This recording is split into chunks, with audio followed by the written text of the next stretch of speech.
Welcome to the next episode of Your Places or Mine with me, John Goodall, the architecture editor of Country Life. And me, Clive, a visiting professor at Cambridge.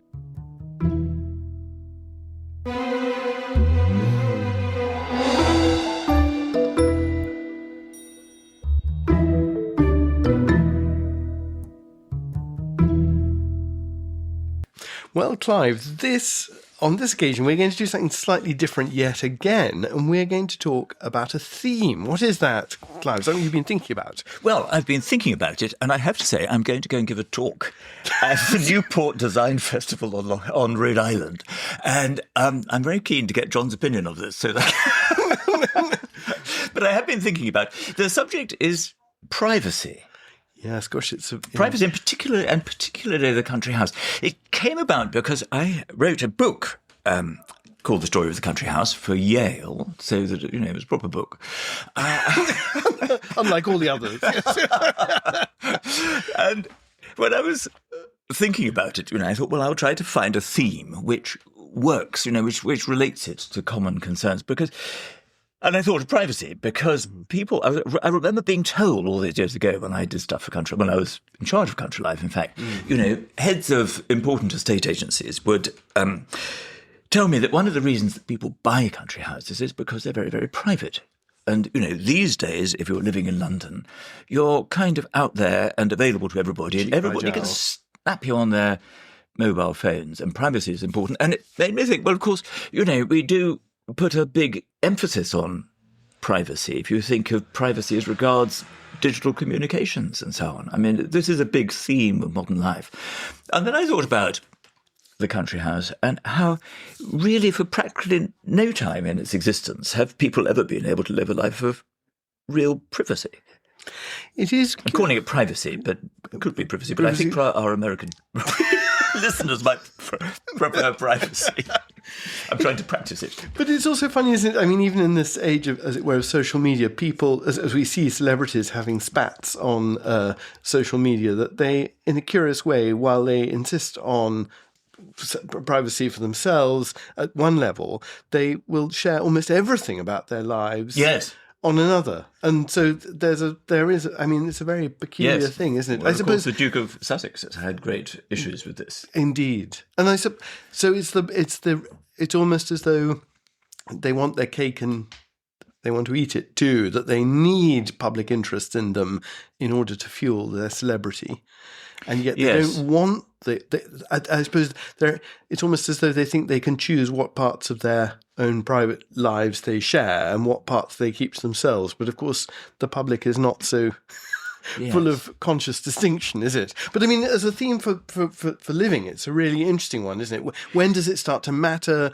Where does it develop from? I mean, yes, I thought all these things, and I thought that really, for generations and generations and generations of people, not just living in country houses, but living anywhere. I mean, if you were a very poor person, you had extremely few rooms in your house, and you possibly slept in the same room as your children, or at least you had lots of children actually sleeping in the same bed, possibly arranged like sardines, top to toe.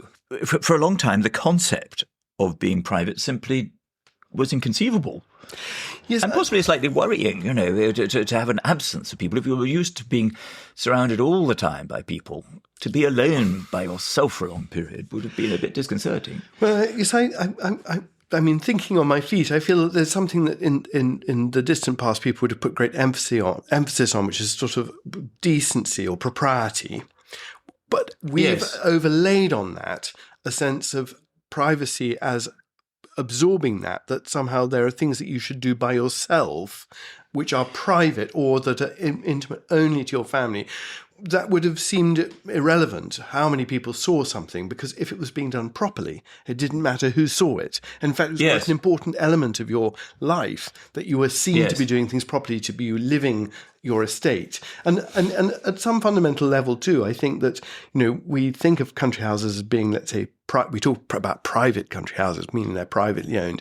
But nearly all country houses are conceived, it seems to me, as great public buildings. They're public statements of control control of land Yes, interesting. estates. They are actually public buildings. And historically, when there were lots of people who worked in them, of course, they are in microcosm a whole society based on the land, everybody living around this, the central pillar of the country house. And the country house expresses the summit of the pyramid. It expresses the significance of the individual at that part of the household. But it struck me that maybe, looking back into the deep past, perhaps life under the Romans, I mean, a Roman elite family would have had more of a sense of being by themselves, possibly. For example, if you went, all these houses, even not very large villas, had bathhouses. Well, you didn't go into the bathhouse with everybody else. Did you not? I always assumed you did. You went in with others of your group, yes, or your family, possibly divided by sex, but you didn't go in with all the servants. No, well, I suppose never had baths, probably. I do. Well, I don't know. It reminds me. I had many years ago a very funny experience going to a wedding in Finland, which was half British and half non-British, should we say. And it was one of the more remarkable episodes that after almost no time, all the wedding guests found themselves stark naked standing in a sauna. How much had you had to drink, John? No, well, none at all, but I think the British people found... Yes. Well, good heavens, how absolutely extraordinary. The Finns and the Swedes who were there as a concession to what was known of, British nervousness for such things, had agreed to divide everybody between male and female. So there were male and female. I see. You mean it wouldn't have been that? It wouldn't have been like that otherwise. Wow. But it was quite an odd experience to be thrown into a wedding and suddenly find yourself completely naked in a... Yes. with the other male guests. These things are cultural. I was reading a detective story written by a Japanese writer in the 1960s. To say, if I said it, I'd get it wrong, but anyway, he was the same writer as wrote Tokyo Express. And there, the detective, who is not particularly well paid, if he comes back and he wants to sort of relax, he goes to the public bathhouse. Well, I was about to say, I think bathing... sometimes with his son, because it's... Yeah. Well, I was about to say, I think that bathrooms, loos and so forth, it's quite clear in the historic past that these things are not exactly communal, but they're sort of collective endeavours. If you go to castles, if you were to go to Norwich Castle, the keep of Norwich Castle built by William Rufus in the years around 1100, 1095, I think, there are long runs of latrines, yes, one after the other. And this is presumably because these latrines are being used commonly for large numbers of people living in the building. And of course, on Forts and Hadrian's Wall, you can see exactly the same. You can see public loos, public jakes, where everybody sat together and used these things, and there are no partitions between them. And that's something that we would assume, if you go to the loo, you'd be extremely alarmed if people were invited in with you. Yes. We went to Italica, which was just outside Seville, which was a very important settlement where both the Emperor Trajan and the Emperor Hadrian came from. Yes. In the south of Spain. And there was a bathhouse which similarly had a row of seats with holes in, and a mosaic of pygmies with enormous phalluses. Well, there are. We do. Which you'd obviously want to keep private. It is interesting that... But I suppose all these people sitting on the loo were sort of laughing at this mosaic. It's rather difficult that it's meant to imagine. Well, there are descriptions. Henry III in the 13th century, there are descriptions of scenes being painted in, I seem to remember, in his latrine, in some, in somewhere like Clarendon, I can't quite remember. And it is also interesting that in monastic settings, of course, there are, in monasteries in the Middle Ages, there are enormous latrine blocks projecting from the dormitory. And it's been suggested that one of the reasons there are so many latrines, often 15, 20 latrines, is that in fact the expectation was that people used them at particular moments of the day. You couldn't go to the loo whenever you needed to. Yes, part of the discipline. Part of the discipline enough. But also that by doing it in this way, with people going all en bloc, it prevented any improprieties of behaviour. And it's possible... Oh, I see. Very necessary. Very necessary. But it's possible that also applies in, let's say, Norwich Keep, that maybe you have 8 latrines altogether, not just because there are lots of people, but because you're in an entirely male household. There aren't any women there, and so that you're using this in a way that's more regimented than you would imagine in a modern setting. But I suppose it just underlines the fact that one of the things that we think of as most private is in fact completely public, certainly in the Roman and in the Middle Ages. It's amazing. And of course, for great Baroque princes and so on, I mean, the gentleman of the stool. Yes. I mean, there's very private activity. Well, it's not just it's Tudor and... Yes. Tudor, of course. Yes, indeed. The person who accompanies the king to the loo and takes care of everything. Yeah, and takes care of everything because the royal person is so important. And it's a social... But nothing, it wasn't private. But yet there was... The gentleman of the stool was a very high office because, of course, it gave him access to the king, which was very valuable. And he could ask for things and mention things at intimate moments and important moments in the day. Strategic moments. And he probably got a lot of backhanders from people who were wanting favours of him. As a result, it's probably a very valuable perquisite. I suppose also one of the reasons that we have a sort of the vision of privacy we do is that... we must get off loose, Yes, it's a subject. Is that if you have social media and photography and the television and so forth, you can have a public persona without being seen.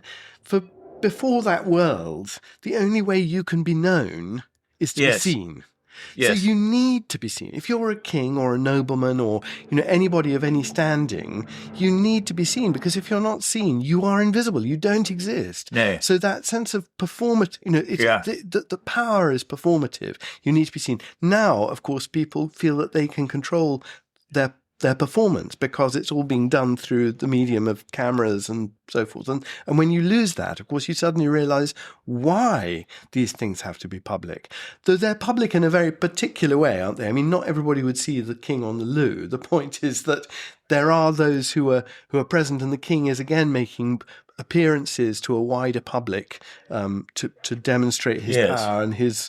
Well, I think if they say the Louis XIV period, there was such an identification of the monarch and the state. And so that was one of the reasons, because l'état c'est moi. Exactly. And you need... Yes, and as the king, you need to... But you were telling me that very fascinating story. I mean, I suppose that... the need for things to be seen, I mean, that was one of the reasons that there were effigies made of kings and queens after they died, so they could be paraded around. But you were telling me that fascinating story of that castle, was it Darnaway Castle in Scotland, where, was it Lord Huntley had killed Lord Darnley or vice versa? Yes. And the body, his widow had the body, a painting of the body covered in all these wounds. This is indeed, that's right. It's and I'm now it is Darnaway, isn't it? And it's in this. Well, that's what you said. But I think I got this right. And there is this life-size painting of his cadaver, which is basically in kind of with doors. The corpse covered in all these wounds, because obviously was it Lord Huntley who was the guilty party? Who's the guilty party? And had obviously had a sort of frenzy and had not just killed him, but sort of... He'd been stabbed multiple times, and this was a record of the murder at a time, of course, where the corpse would, decompose and the evidence for it would be lost. So But the widow paraded it around through her territory.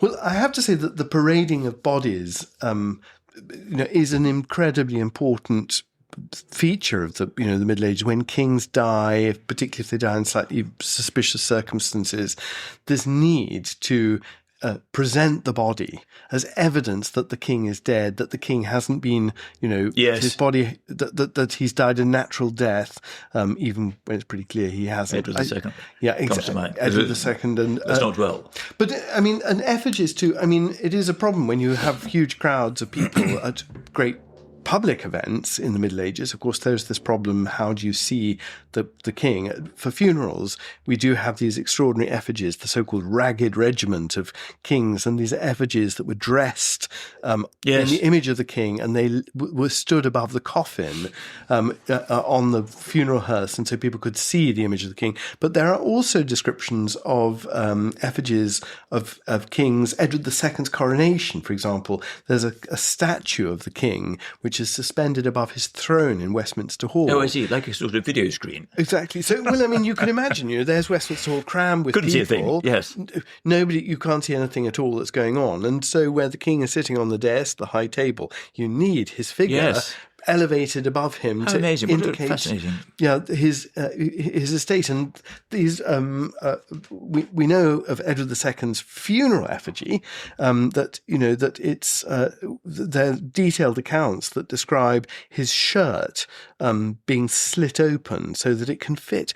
It may actually be over his body rather than his effigy, but there is an effigy. Wow. He was killed in Berkeley Castle, wasn't he? Yeah, well, yes. It was a long way for...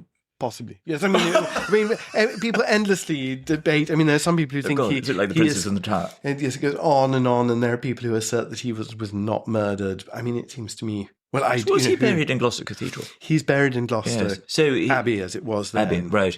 And so he didn't have to be brought all the way back to Westminster. Well. Or was he? Well, I think it's a deliberate thing in his case. He's not brought back to Westminster because the London crowds have been so unruly. And, I don't know, you think of Eleanor of Castile, she dies in Lincolnshire and she's brought all the way back. So, I mean, Edward II could easily have been brought back to Westminster. Yes.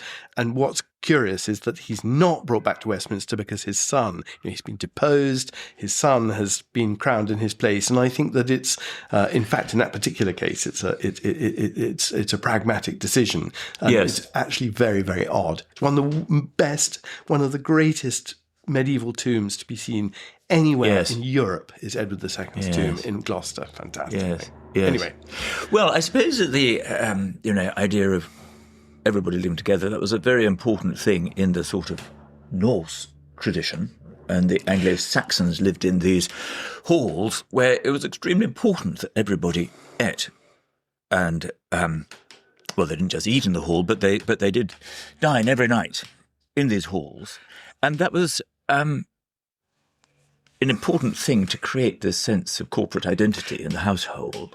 And there's it struck me that the Battle of Malden, there's an epic which partly survives. That was a very sporting battle where the Danes had come over and they were intending to land on the English mainland. In fact, they made a mistake and they landed, I think, on Northey Island. And the local earls, he would have been called, got out all the men of Malden, which is on the mainland, and saw all these Vikings a little way away on the island. And he said, well, you better come over and we'll fight the battle. That was a mistake because he lost. Because he was comprehensively defeated. But one of the comments of the person who writes this saga about it is that there's this earl and his immediate retinue fighting to the last. And, one or two people run away and they are condemned with absolute contempt because these are the people who've been eating in the hall. Feasting in the hall with this man, for years and years, because they were his, is this followers gang, and because they feasted every night in the hall, they could stand together in battle, and if you didn't, source of enormous shame. Well, it's true, isn't it? That the point is that the greater the hospitality, the bigger the numbers, the more powerful you are. From very, very early on, I mean, it's something echoed in Beowulf, this 10th century poem about the monster Grendel. It's again the followers sleeping of the king, sleeping in the hall. What's interesting is that from that very early date, there is something which is what we would call a withdrawing chamber or a drawing room, from which the king or the head of the household withdraws at night. Yes. So the king isn't sleeping with his followers. His followers sleep collectively within the hall, which is sort of symbolic of the scale and the wealth of the household. But you can withdraw from that to what I suppose you would describe as relative privacy, where you're within your own room. And there is a fascinating, of course, the details of the murder of Thomas Becket in is it 1170? 1179, is that right? I get confused. But there's this wonderful description of the knights who come to murder him in Canterbury Cathedral and how they arrive. Really wonderful description of a 12th century house. They arrive in a courtyard. So the Archbishop's Palace in Canterbury is a courtyard. They leave their arms leaning and their horses against a mulberry tree. in the middle of the courtyard. Very appropriate. Always mulberry trees. And they go into the hall, which is the entrance chamber, and there's a second sitting of lunch. So the household of the Archbishop is so big that there's different sittings. The Archbishop has just withdrawn, and the servants who've served the first sitting of the meal are clearly sitting down to eat. And the steward of the hall comes to them and says, "Would you like some food?" Because the obligation is to provide hospitality to people who visit the house, and they refuse it, and they're led, and they want to see the Archbishop, and they're led through to the what is described as the Archbishop's chamber, and he's sitting there with a few of his fellow monks from the cathedral community, and he's sitting on his bed, talking to them. And they must be sitting on the floor, I seem to remember, because how do we know that? There is some sort of dorm chat. Exactly. So he's sitting on a bed, and they're all sitting. I think we're told the knights. They would have had very little furniture in those days. I mean, a stool was quite an important object. And a bed, beds with their canopies are what thrones with their canopies developed from. Yes, it wasn't. Like a sort of bunk. But there's clearly a discussion going on with his advisors, and they then intervene and become drawn into conversation as a quarrel. And we know they sit on the floor because they stand up, and we're told that in the argument, one of them begins to twist his mail glove, and there's then a shouting match, and then they depart in fury. And so why does that mean they were sitting on the floor? Well, I can't. With the mail glove, I mean. Anyway, they stand. Anyway, the point is, yes, they were sitting on the floor, and there is an inner chamber with the Archbishop's bed. There are other people within the Archbishop's chamber. Oh, that's right. The Archbishop sends other people out of the room when he realises the knights are from the king. And so there's the sense that there's somebody who's organising the room, standing at the door, removes people. The and then the steward and the knights argue. So it's a very rare glimpse of a house in the late 12th century. And it underlines the fact that the Archbishop is living commonly, but within a social hierarchy, and there's a narrow band at the top, but he has his companions. Yes, and then it goes all the way down the hierarchy to the servants who eat, to separate sitting. Yes. So, I mean, a couple of things popped into my mind when you were just talking, John, and one of them was I was thinking of Sir Gawain and the Green Knight. Yes. Which is a great poem written about in the 14th century, was it something like that? I think very early. Early 15th. Anyway, it's a story where Camelot, King Arthur's Camelot, is all feasting. It is King Arthur, is it? It is. And they're all feasting, and this strange man comes in. He's all green, and he issues a challenge, and it involves Sir Gawain. He takes up this challenge rather unwisely, striking his head off to receive a return blow in a year's. He strikes the head off, and he then just carry the head. Anyway, the head goes on speaking. Is it rather alarmingly? Yes, I can't quite remember when it is 50 years ago since I've read this, but it's a very good, one of my favourite works. Yes, read once every 50 years. But Sir Gawain then has to ride out of Camelot into the wilderness, and there's this wonderful description of how bleak and lonely this is, because there they were all. It was a Christmas thing, wasn't it? And they were all feasting away, as they probably would have done every other night of the year, but it's particularly special being Christmas. And to be kind of expelled from that warmth and sense of society, and then you were on your own in this wilderness, illustrates how bleak the contrast was if you had been used to a very kind of social corporate world, and to be communal and convivial life. Exactly. So that was one. The other thing which struck me was, of course, these households were enormous, weren't they, John? These medieval households. Potentially they are. There could be hundreds of people. Exactly. And the household, of course, in the case of a great magnate, I mean, some of them were pretty rough, weren't they? Well, I think they were sort of semi-soldiers. Well, they're like semi-private armies. In fact, in totally private armies. Maybe. Well, I mean, households are divided. Certainly, by the High Middle Ages, they're divided into quite distinct segments. There's a part of the household commonly concerned with movement, horses, carriages, because households are movable. So you have one group of people who are responsible for kind of getting you from A to B. There's a kitchen staff, which, then as now is, the rich have always wanted to eat very well. That there's a discrete group of people who are responsible for providing food, for serving food. And then there are the companions, the senior members of the household, who are usually only 1 degree lower than the head of the household they serve. And that's significant because, the greater your followers, the greater you are. So a king is served by noblemen. Noblemen are served by other noblemen or gentlemen. Squires. Exactly. So that there's that sort of clear interrelationship, and you're always in the company.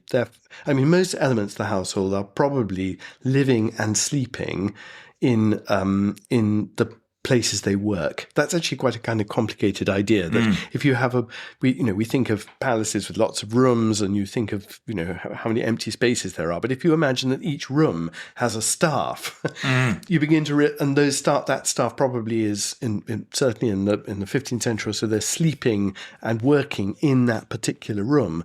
Palaces become hugely populated spaces, and moving from one room to the next is a matter of prestige. Again, we this idea of privacy. It's really interesting that we've been talking about how public these lives are, and they are, and yet there is also that sense of prestige of access. Being able to move from one room to the next room confers dignity on you, because you're a degree closer to the person who's at the apex of the household. And it should also be said, these households usually are almost exclusively male. And that's probably true into even the 17th century. But unless a woman is the head of the household, in which case the companions are nearly always women. And if you think of, I don't know... It all becomes much better behaved. Well, you think of Twelfth Night. Do you remember that Malvolio is the steward of I can't even remember her name. The heroine. He's her steward, but she does also have maids in waiting, and Sir Toby Belch and all the other people, members of the household. Name. Yes, clue in the name. Not well ordered, and Fester the jester. They're all men, And so so even in a woman's household, there are female companions, but basically the body of that 16th century household is male. And of course, these buildings were so intensively used with all these people that, for purely practical reasons, they had to move on quite often, and then they moved between palaces and great houses. And even at a lesser level, people were always circulating between their manors, weren't they? And they're the rules of Bishop Grosseteste. Oh, gosh, that's very impressive. You've obviously... The Bishop of Lincoln. The Bishop of Lincoln, who advises the Countess of Lincoln, who was a very rich woman who I think she'd married 2 or 3 times, and each time she'd sort of married up and she got more money. And anyway, I think it was not totally uncommon for people to stop. Women, there were these rich women who owned a lot. Who'd married several times and their husbands had died, and they didn't want to get married again. They had to be careful because, of course, they were quite a big catch and they could be compelled to get married. But anyway, she wasn't. And this bishop wrote rules for how to run all these different things, this complicated business of going between the manors. And one of the things he said, there are 42 rules, and one of the things he says in an early rule is you must go and visit all your estates. And the reason you've got to visit your estates is, 1, to work out what you actually own, because other people might try to steal bits of it, and 2, to show yourself in the hall so that you're going to keep order. All these people who would otherwise be badly behaved. You are a lord. I'm told, actually, I think I'm getting this right. There was a university in Lincoln called Grosseteste University, and they've just renamed it because it's such a strange name. Feels rather sad for poor old Bishop Grosseteste. Yes. Well, you want big heads in a university. Surely that's the point. He was a wonderful bishop as well. He's a formidable. But with he could say boo to the king. He could. He's a formidable. Yeah. In part 2, we're going to talk about something related to this, which is the birth of, I think, the modern idea of privacy. Yes. I'd love to tell you about the 14th Earl of Abergavenny. Have to wait till then. If anybody's interested, if that doesn't put people off. No, it's a gripping story, this one, John.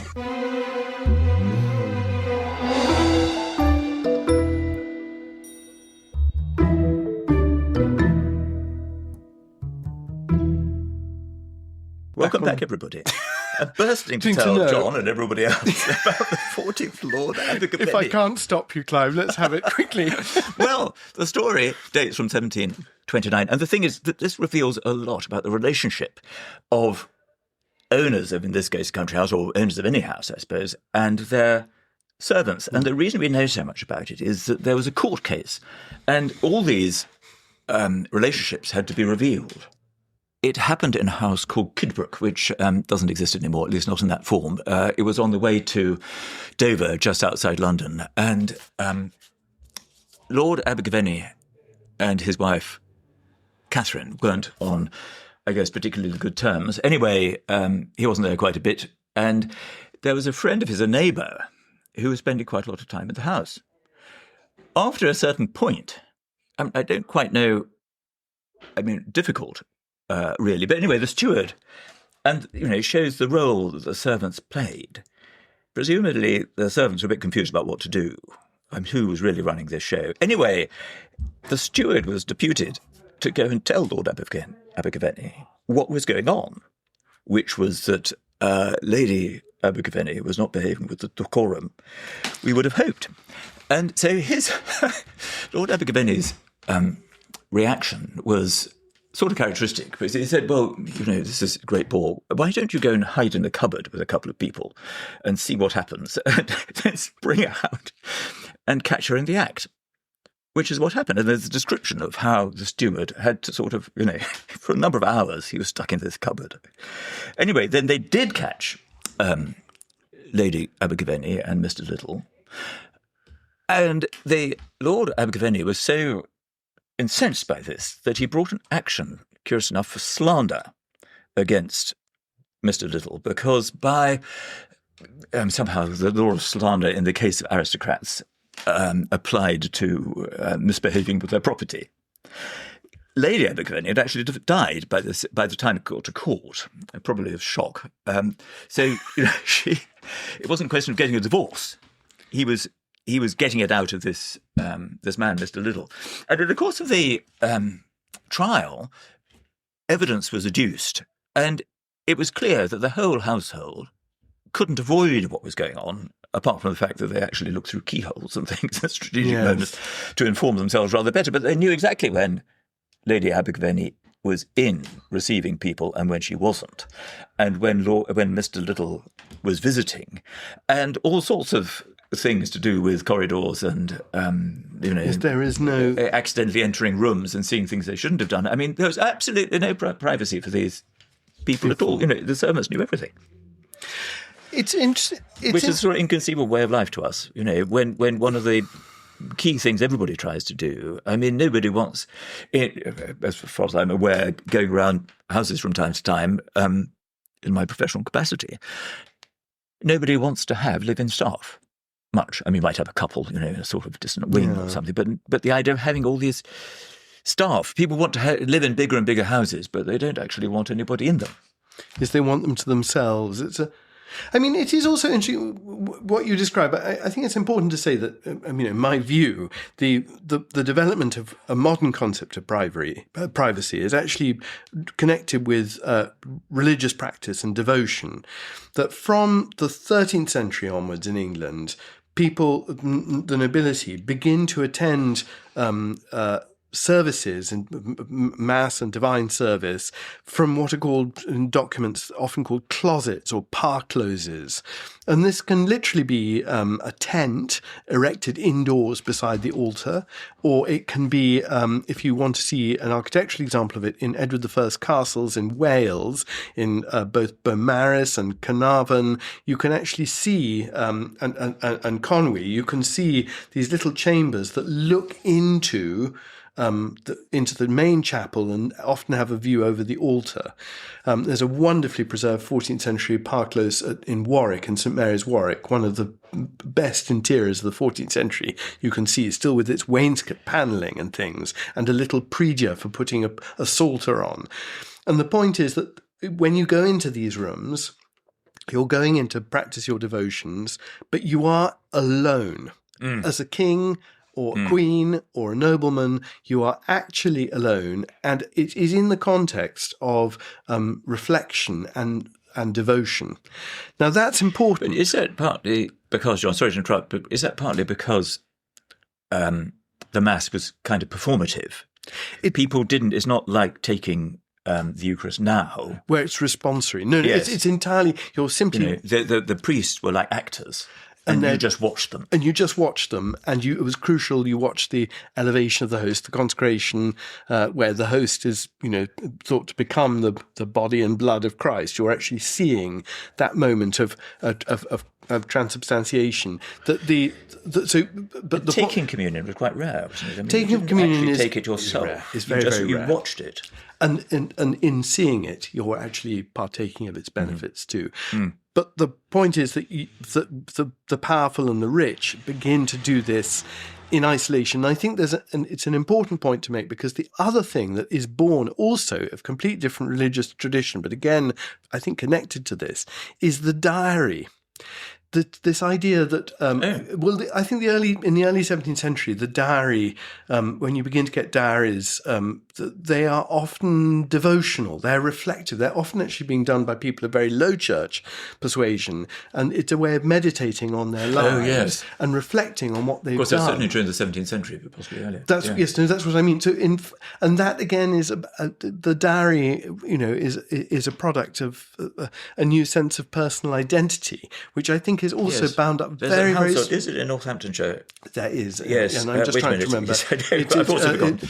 But it was actually a royalist. The name will come, but it was a royalist family. But they were low church, but they were actually supporting the king. Anyway, that's. But they're definitely low church, and there's one her diary, and I can't remember.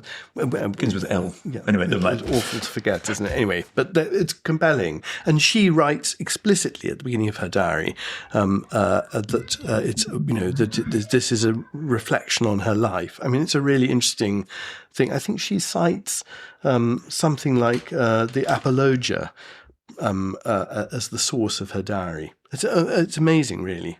So anyway, in short, devotion being a really important mainspring of... But I suppose that, when you were sitting in your park clothes, were you looking at a beautifully that's right, illuminated psalter or something like that? Exactly. You can follow the services, and we have these things. But the illuminations and everything were very...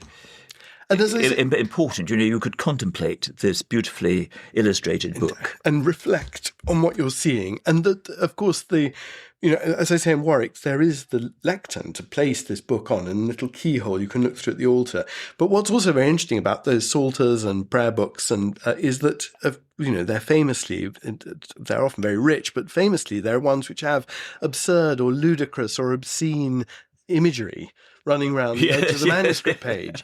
And of course, in a world where, everything has a place, it's a structured world where, God is in everything, the contrast between the ludicrous and the sacred is significant. They're both different visions of divine order. Yes. One is an inversion of divine order, and one is a statement of divine order, and they reinforce one another. Yes. So the absurdity and the obscenity and the ludicrousness are reinforcing the sanctity of the text itself. Yeah. Because there wasn't this division between religion and everyday life, was there?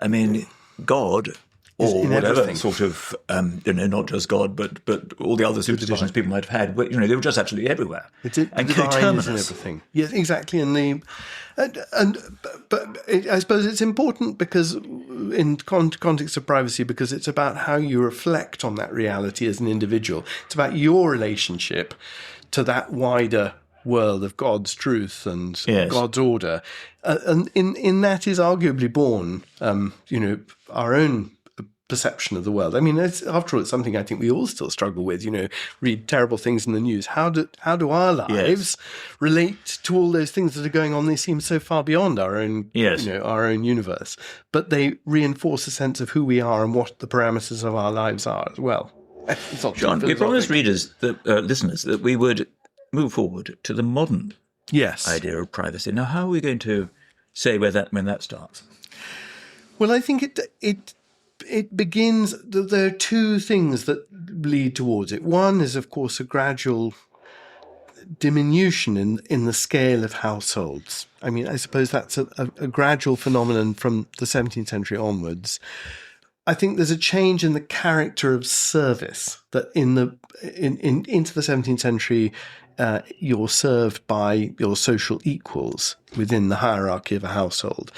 And service becomes a menial thing in the late 17th and the 18th century. So you have servants in the house, but they're paid servants. They're not people who are members of your household in a formal sense, and they're not necessarily your social equals. It's true. I mean, we can see from accounts that there are lots of people who have very close relationships with their servants, but they are definitely a different kind of person. They're no longer your peers. And so your service is menial, and that means that servants withdraw from the rooms that you live in. I suppose that's the first stage in it. But I think the second stage is born, as I've said, of this combination of things. One is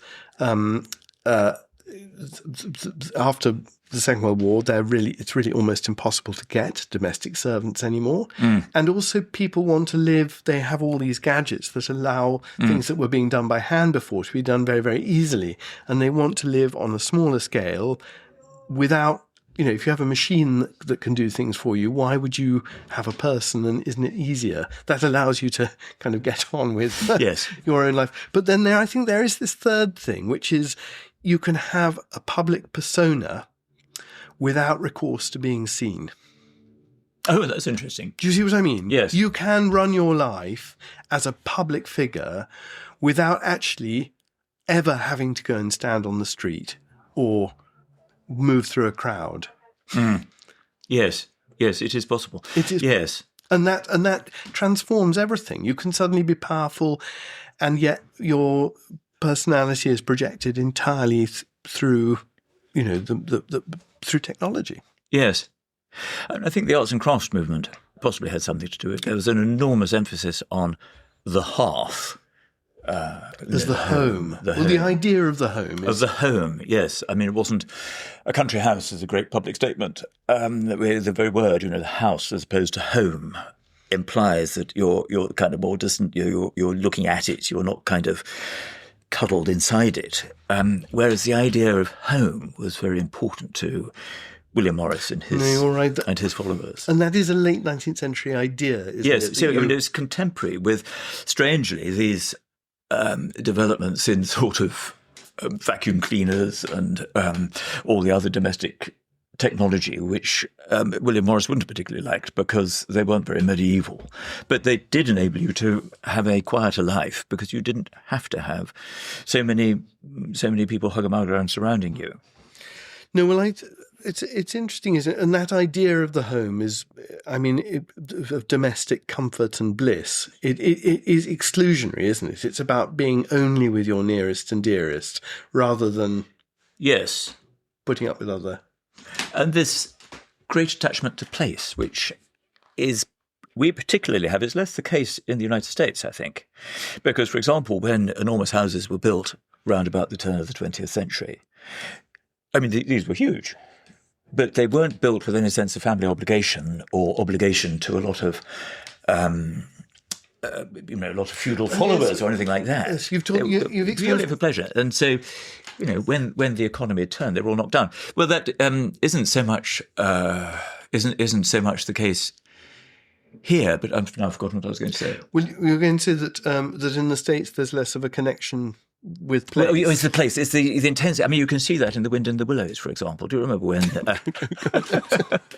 Do you remember when Mole and he's going along with Ratty, and they're trying to find Badger or something, and Mole gets very, very concerned because they've passed his hole, and this is his home, and finally Ratty, that's right, it's snowing and everything, and they have to turn back because Ratty suddenly realizes this is very, very important to Mole, and there's a whole hymn to the importance of home. It's only a poor place, but these things are the ones that he knows and loves. And I think that's a sort of, obviously that's very sentimental, but that's a sort of Edwardian vision, I think. There's also, actually, slightly doubling back to the first part when we were talking, I mean, I don't mean to go back to bathrooms and everything, but I think there is a really interesting... In the early 20th century, when bathrooms become a thing in Britain, partly through the example of America and, luxury liners and everything going to and fro, people want to have ground bathrooms. There's this fascinating moment where Country Life does a whole series of shoots where, in particular houses, they photograph bathrooms, and the bathrooms are kind of spectacularly fitted out. And what's really weird about that what date was that? It's been 1920s, 1930s, sort of into war. And what's really fascinating about it is it sort of highlights a paradox about these things, is that the bathrooms are, by definition, the most private and most intimate parts of these very splendid houses. And yet, they are also places of display. And the owners know, they're very proud of their bathrooms. And the point is, I suppose, that the bathrooms are places of display, but that they're the place of display to which they bring only the most intimate of friends. If you see what I mean. It would have to be a very intimate friend. Well, I was about to say quite a number of these people have fairly racy private lives. Oh, I see. But this Lord Mond comes to mind. But I mean, it's a sort of weird and fascinating thing, is that there is a relationship. There's a paradoxical relationship between privacy and the public world that I think is very much bound up with celebrity today. Well, Lord Mond. Yes, sorry. Go on. No, we'll just say that... Well, I was just going to say, I just realised I was being a bit irritating because I made a sort of in-joke about Lord Mond. But he was the man who commissioned a work which is in Tate, Britain, called Scandal, from Charles Jagger, who was the great... It's in the V&A. Sorry, in the V&A. Thank you, John, for that correction. Called Charles Sergeant Jagger, who was usually associated with these wonderful war memorials, the Royal Artillery War Memorial, for example. But he created this work which is called Scandal, which actually was in his London house, Lord Mond's London house, right. Which rather annoyingly was the house built for Reginald McKenna, Lutyens's great friend. On St John Smith Square. On St John Smith Square, and when Lord Mond got it, he took out all the Lutyens' interiors, so that was poor from the point of view of a Lutyens lover. But and anyway, his interiors have now gone too, but they were in the sort of Art Deco style, with this sculpture, because it made reference to his sort of menage a trois. I'm not really quite sure, I don't know the details of it, but there was something which was understood by everybody and sort of rather shocking. But at, where was it, Melchett Park? Yes. He had been recovering from an illness, and he had been in... I can't quite remember what this building... It was strange. It was something like the sort of nannies' quarters. And he decided he liked it so much that instead of going back to Melchett Park, he just turned this into, it was, again, a rather American concept, this great place of pleasure, which included a swimming pool and various other things. So it was sort of, I don't know, struck me as being... I bet the bathroom there got noticed. It also has, if I'm right in thinking, it's got these, fresh air was very important. It had these windows that you could actually completely take out. And that was true of the bathroom. You could turn the bathroom. Remove the windows. You could remove the windows so that the bathroom was sort of, you weren't, literally being in the Caribbean outside under a shower with nothing. But, it was a degree of exposure that you wouldn't have expected. Possibly. I suppose these things also come back to the point that in every period of history, if you have really smart, really wonderful things, if you have the means to achieve, to obtain them for your personal pleasure and enjoyment, it's not really very much you somehow paradoxically want them to be seen by other people so they know that they don't have them. That you can sort of show that you do have them and how important and rich and pampered your own life is. But conveying that is it's quite a complicated thing. It's a paradox, isn't it? Yes. It's sort of a private pleasure. It's about your most intimate life, and yet there is this desire, as I say, I think it's an element of celebrity that you want to share because you this. couldn't possibly have... there were onyx bathrooms, there were alabaster bathrooms. These couldn't possibly have been kept purely to have a bath in. No, and they often, and some of these things, I mean, they have, beautiful objects within the bathroom. I mean, display objects within shelves using all these modern materials. They're clearly, they're clearly interiors that people are meant to enjoy. I mean, it reminds me, I think it's a peculiar thing that in the present day, the room that every great house now has is the live-in kitchen. It's sort of one room, which is where, so you might have a great house, but you can retreat as a family within one room, and it's usually got a very smart kitchen, and it's got a table where you can eat intimately without formality. Yes. And often it might have a television into, or if anybody still watches a television, and but it's a sort of it's this room, and that room in a great historic house is usually in a totally different stylistic idiom, like a bathroom. Yes. It's a totally different stylistic idiom from everything else in the building. And it expresses, as it were, it's a personal room because it's made literally for the convenience and pleasure of the people who live there, whereas the house is inherited or is an adjunct to that inner life. So it's almost as though, people's lives shrink within, they occupy those spaces, and then when they're entertaining or doing things formally, they can sort of expand into the main body of the house. But in this curious way, they retreat to that even more, I think, now than bedrooms, which historically would have been the rooms to which people retreated in a house. Because, of course, the servants and kitchen, all, that's another world.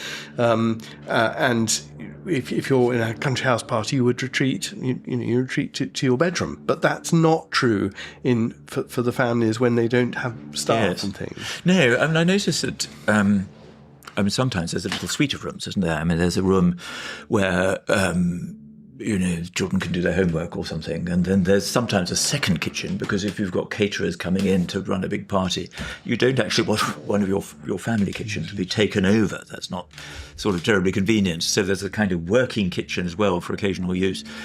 And suite rooms, and equally bedrooms have become, in terms of the space that they occupy, sometimes extremely large. I mean, they're huge rooms, they're presidential in scale, and with possibly 2 bathrooms and many dressing rooms and things, and yet, very few people to occupy them because, families they're not on the Victorian scale anymore, and you don't have servants running around, but people seem to need more and more space.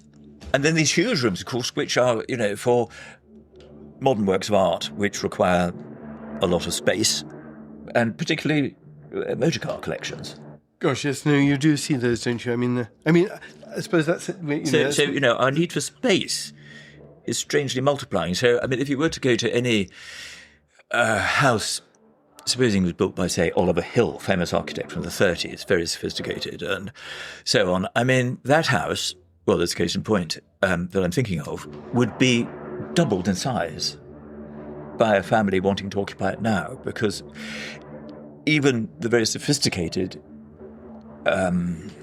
expression of the 1930s now seems rather small for modern people. Yes, there are periods of time. I think people. I'm talking about rich people.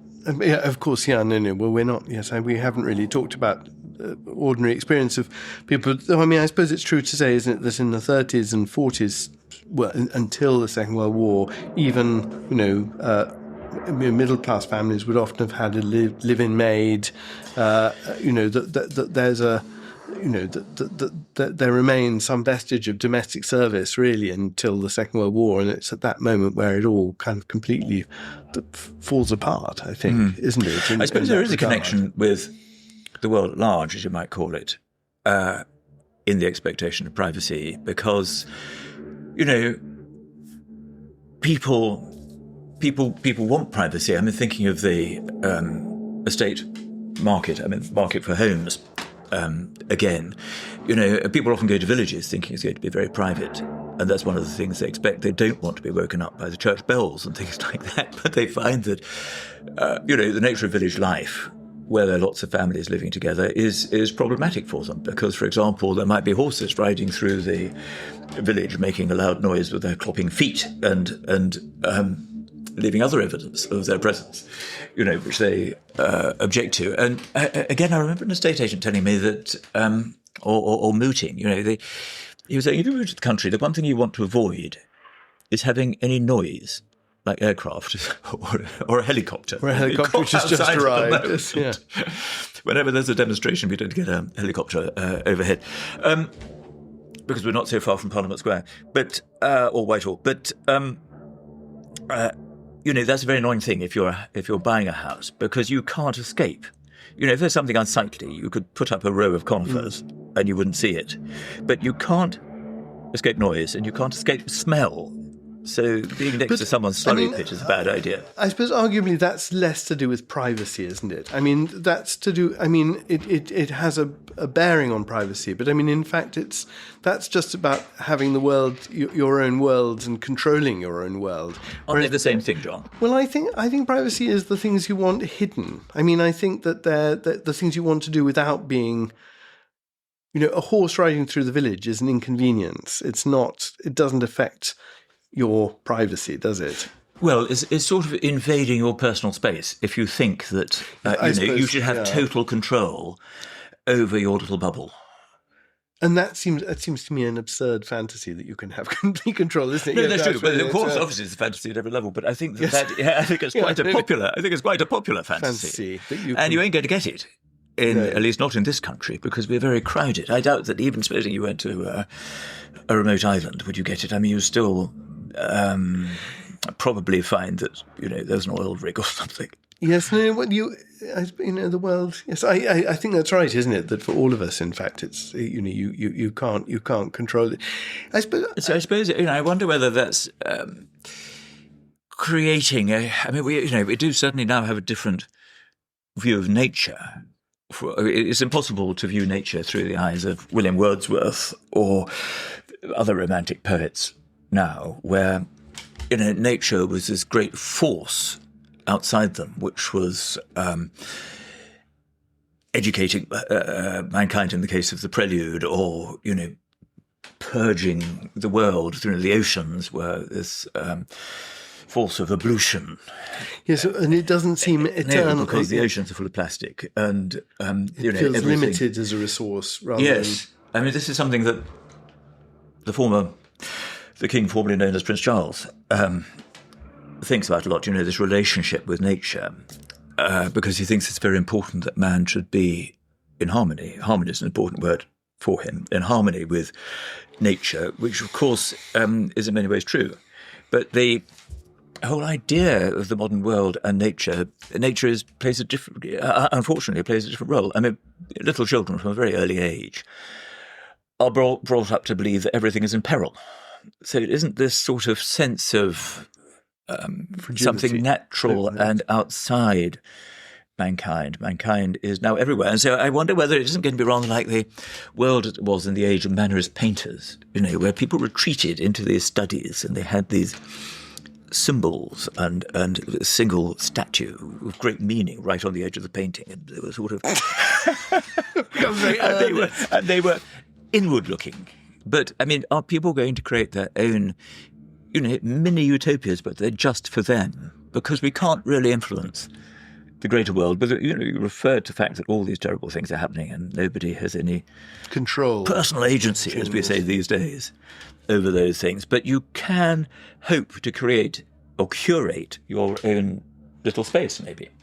And maybe that helps us. Yes, maybe that is a positive dimension of privacy.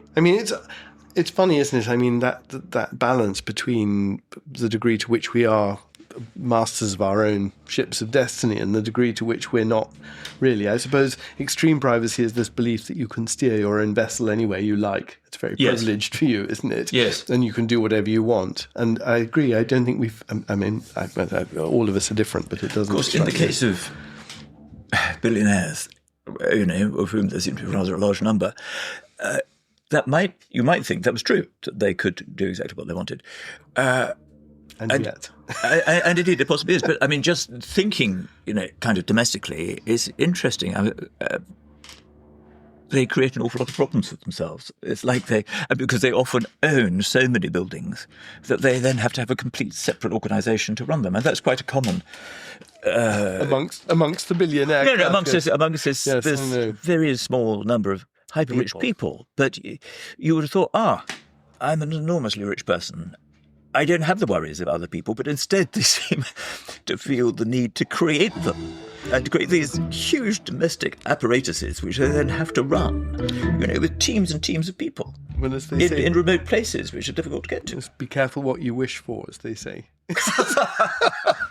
Might not stop me wishing.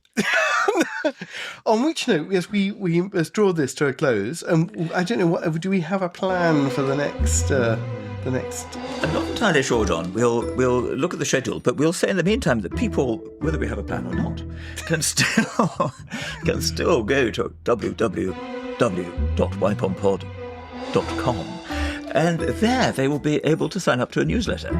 Indeed. We haven't quite decided what form that's going to take, but we will share lots of things with them through the newsletter.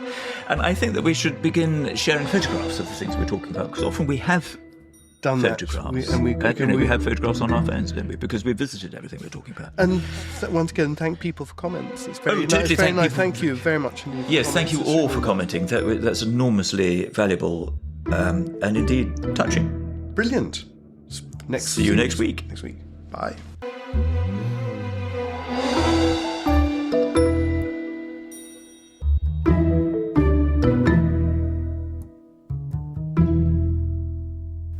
This is by way of a PS. For listeners who have been driven to distraction by the fact that neither John nor I could remember the name of that 17th century house. John, It's Lamport House, of course, in Northamptonshire. And of course, he says. And it's the Isham family, and there are various different diaries, and I think it's Elizabeth Isham, and her diary is available online, in fact, from the University of Warwick. But then her brother, or I think it's her brother, Thomas Isham, also does a 17th century diary, and I don't know I think that's been published, but they're really wonderful documents, and this very low church sensibility of sort of meditating on your life is really fascinating and reflected in this. But I think supporting the king. Well, that's interesting. You may well be true. right. And the other... Hooray, if true. Hooray! And Lamport, of course, also famous latterly because it has, I think, the first gnome garden. Do you remember? In the late 19th century, there's this bizarre... One of the Ishams has an interest in gnomes, and if you go there... Oh, gosh. It's been largely destroyed, but I think the earliest garden gnome to survive is in Isham. Anyway, reminds me of the Frank Crisp and Friar Park, where everything was in the form of a friar. A friar? They had, the light switches. The friar's name... I think that's another subject. But anyway, well worth a visit, Lamport, if you have the opportunity.